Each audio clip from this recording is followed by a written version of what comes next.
요한계시록 특강 19번째 에베소 교회 계시록 2장 1절로 7절.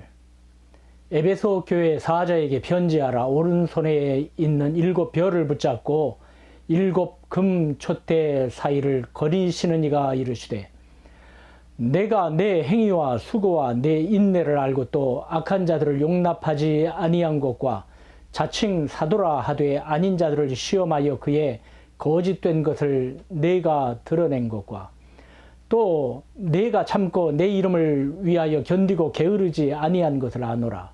그러나 너를 책망할 것이 있나니 너의 처음 사랑을 버렸느니라. 그러므로 어디서 떨어졌는지를 생각하고 회개하여 처음 행위를 가지라. 만일 그리하지 아니하고 회개하지 아니하면 내가 네게 가서 내 촛대를 그 자리에서 옮기리라. 오직 네게 이것이 있으니 네가 니골라당의 행위를 미워하는도다. 나도 이것을 미워하노라. 귀 있는 자는 성령이 교회들에게 하시는 말씀을 들을지어다.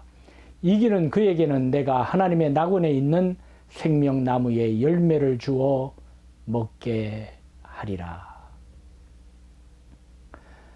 앞으로 계시록 특강은 서아시아의 7 교회에 전해진 예수님의 편지에 대하여 상고하려 합니다. 서아시아는 지금의 터키의 영토에 속한 지역입니다. 사도 요한 당시 그곳에는 대표적인 교회 7이 있었습니다.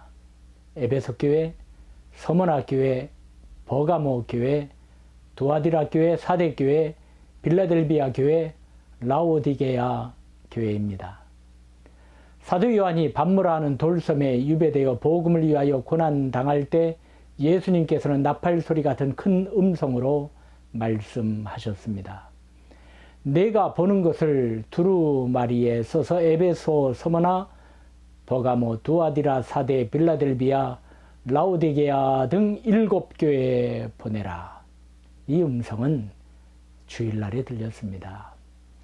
발에 끌리는 옷을 입으시고 가슴에 금띠를 띠신 그토록 그리고 그리던 예수님께서 주님의 날에 예배 드리고 있을 때에 요한에게 나타나신 것이죠. 오래전 다니엘이 본 예수님이셨어요. 다니엘서 10장 5절과 6절을 보실까요? 그때 내가 눈을 들어 바라본즉 한 사람이 세마포 옷을 입었고 허리에는 우바스 순금띠를 띠었더라. 또 그의 몸은 황옥 같고 그의 얼굴은 번갯빛 같고 그의 눈은 횃불 같고 그의 팔과 발은 빛난 녹과 같고 그의 말소리는 무리의 소리와 같더라. 이제 예수님께서는 에베소 교회의 지도자에게 편지합니다. 아마도 사도 요한 당시의 교회는 오늘날과 같은 예배당에서의 모임은 아닐 것이라 생각됩니다. 초대교회는 박해로 인하여 어느 한 곳을 준비하고 지정하여 모이기란 힘들었을 것입니다. 베드로전서 1장 1절과 2절을 보면 그 당시의 상황을 짐작할 수 있겠습니다. 예수 그리스도의 사도 베드로는 본도, 갈라디아, 갑바도기아, 아시아와 비두니아에 흩어진 나그네, 곧 하나님 아버지의 미리 아심을 따라 성령이 거룩하게 하심으로 순종함과 예수 그리스도의 피뿌림을 얻기 위하여 택하심을 받은 자들에게 편지하노니 은혜와 평강이 너희에게 더욱 많을지어다. 이들은 가정이나 남의 이목을 피할 수 있는 동굴 같은 곳에 주일에 모여 예배 드렸겠지요. 그러니 에베소 교회라 함은 에베소 곳곳에 흩어져 살고 있는 성도들을 가리킨 것이라 할 것입니다. 지금의 소아시아 지방에 남아있는 7 교회의 흔적은 사도 요한 당시에 세워진 교회가 아니죠. 콘스탄틴 황제가 기독교를 공인한 후에 세워진 것입니다. 로마 당시 에베소는 동양과 서양을 연결해 주는 교통의 요충지였고 세계적인 무역 도시였어요. 그리고 아데미 여신의 도시로도 유명했습니다. 올림픽도 개최하였어요. 한마디로 풍요의 도시였습니다. 이러한 곳에 바울 사도는 에베소 교회를 세웠어요. 예수님의 에베소 교회를 향한 편지의 내용이 본문으로 택한 요한계시록 2장 1절로 7절입니다. 먼저 예수님께서는 오른손에 있는 7뼈를 붙잡고 7금 촛대 사이를 거니시는 모습으로 묘사되어 있습니다. 1장 20절에 설명하신 대로 7뼈는 7교회의 사자요 7촛대는 7교회입니다. 그러니 예수님께서는 교회를 살피시고 지키실 뿐 아니라 교회 일꾼을 오른손으로 꼭 붙들고 안위하시고 힘을 주시는 하나님 아니시겠습니까? 그러니 염려하지 말라는 것입니다. 내가 너를 붙들리라. 내가 섬기는 교회를 내가 살피고 지키겠다고 담대함을 주시는 하나님의 아들의 모습이십니다. 요한 당시의 교회는 환난과 핍박으로 말미암아 고난 가운데 있었습니다. 성도라는 이유로 매맞고 옥에 갇히고 재산이 몰수되고 순교까지 하는 시기였지요. 그만큼 불안했고 두려움의 때를 보내고 있는 교회에게 예수님은 오른손에 7뼈를 붙잡고 7금 촛대 사이를 거니시는 분으로 나타나신 것입니다. 그렇습니다. 주님은 교회를 순회하시며 그 오른손으로 사명의 욕군들을 붙들어 주시는 하나님이십니다. 오늘의 삶의 자리 가운데 수많은 일들이 우리에게 있으나 예수님은 언제나 임마누엘 하시며 그 권능의 손으로 저와 여러분을 안위하여 주시는 줄로 믿습니다. 그 주님께서 말씀하십니다. 2절이죠. 내가 내 행위와 수고와 내 인내를 알고 또 악한 자들을 용납하지 아니한 것과 자칭 사도라 하되 아닌 자들을 시험하여 그의 거짓된 것을 내가 드러낸 것과 3절 또 내가 참고 내 이름을 위하여 견디고 게으르지 아니한 것을 아노라. 그렇습니다. 한마디로 주님은 우리를 아십니다. 나를 아십니다. 히브리서 4장 14절로 15절에는 그러므로 우리에게 큰 대제사장이 계시니 승천하시니 곧 하나님의 아들 예수시라. 우리가 믿는 도리를 굳게 잡을지어다.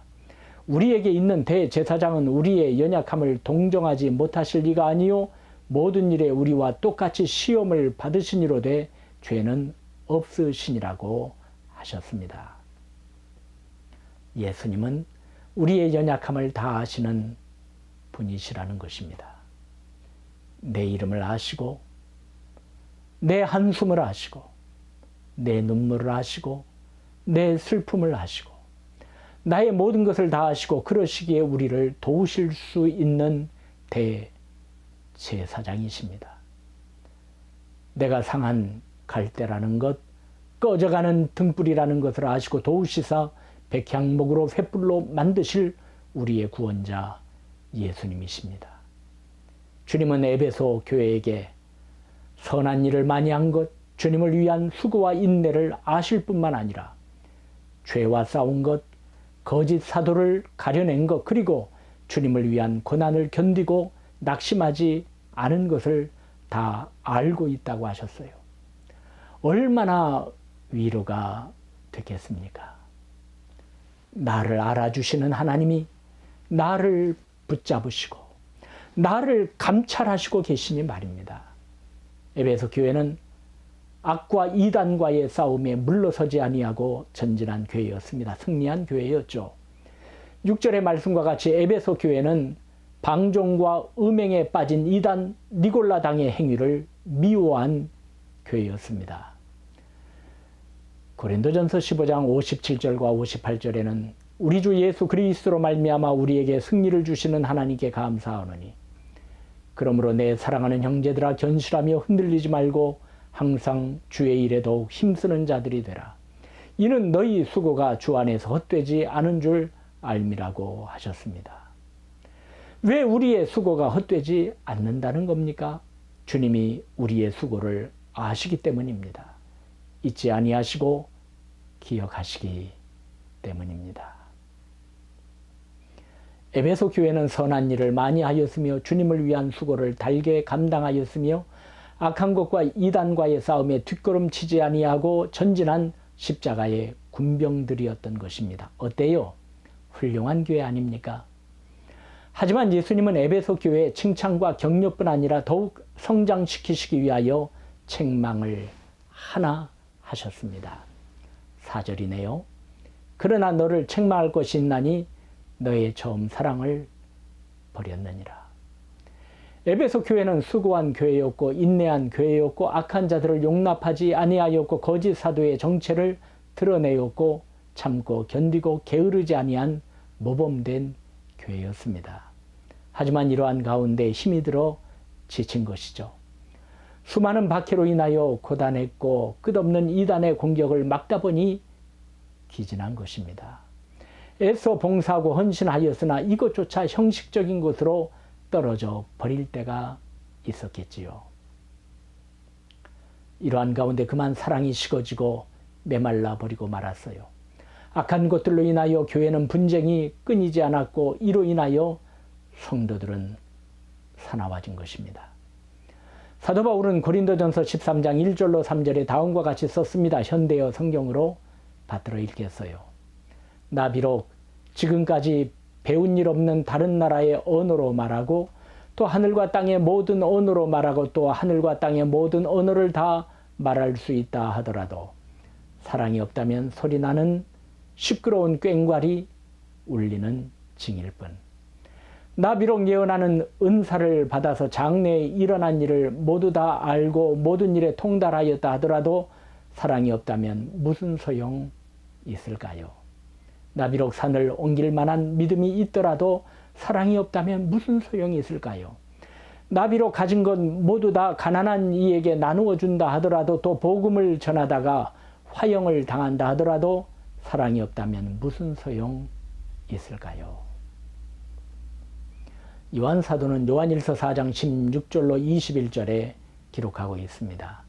하나님이 우리를 사랑하시는 사랑을 우리가 알고 믿었노니 하나님은 사랑이시라. 사랑 안에 거하는 자는 하나님 안에 거하고 하나님도 그의 안에 거하시느니라. 이로써 사랑이 우리에게 온전히 이루어진 것은 우리로 심판날에 담대함을 가지게 하려 함이니 주께서 그러하신과 같이 우리도 이 세상에서 그러하니라. 사랑 안에 두려움이 없고 온전한 사랑이 두려움을 내쫓나니 두려움에는 형벌이 있음이라. 두려워하는 자는 사랑 안에서 온전히 이루지 못하였느니라. 우리가 사랑하면 그가 먼저 우리를 사랑하셨음이라. 누구든지 하나님을 사랑하노라 하고 그 형제를 미워하면 이는 거짓말하는 자니 보는 바 그 형제를 사랑하지 아니하는 자는 보지 못하는 바 하나님을 사랑할 수 없느니라. 우리가 이 계명을 주께 받았나니 하나님을 사랑하는 자는 또한 그 형제를 사랑할지니라. 에베소 교회는 처음 사랑을 버린 교회였어요. 그래서 주님은 처음으로 나를 사랑하던 그 시절을 돌이켜보라고 하셨고 처음 사랑으로 돌아가라고 편지하신 것입니다. 부활하신 예수님께서는 베드로에게 물으셨습니다. 네가 나를 사랑하느냐? 네가 나를 사랑하느냐? 네가 나를 사랑하느냐? 우리는 오늘에 쫓기어 지쳐서 너무도 감당하기 힘들어 피곤하여 메말라져 갈 때가 있습니다.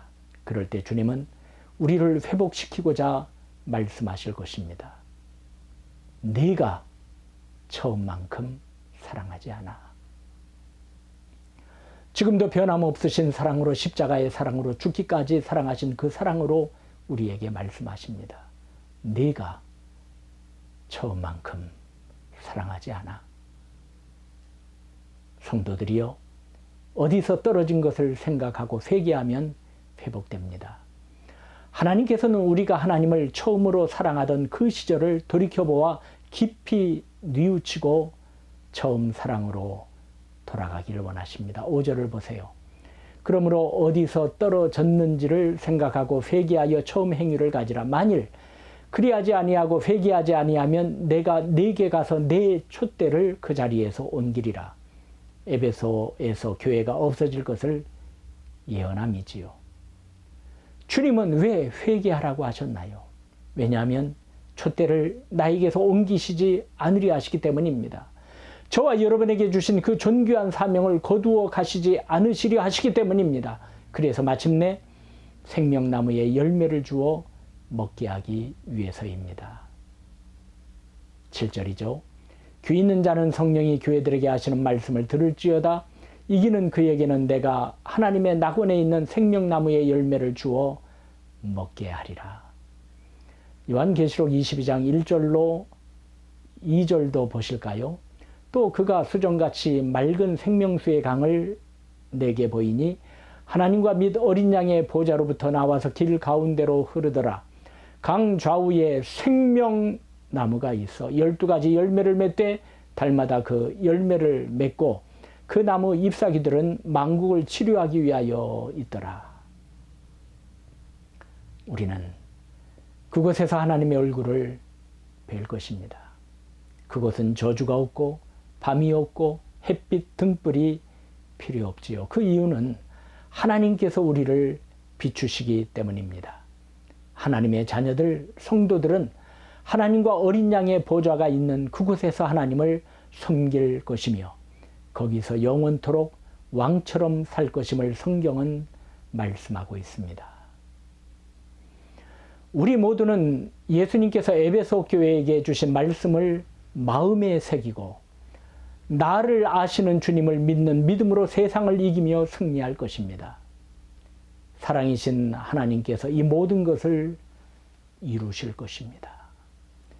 그 나라에서 생명나무의 열매를 먹는 그날까지 순례의 길을 기쁨으로 걷는 처음 사랑을 늘 간직하는 복된 사명의 일꾼 되시기를 간절히 축원드립니다.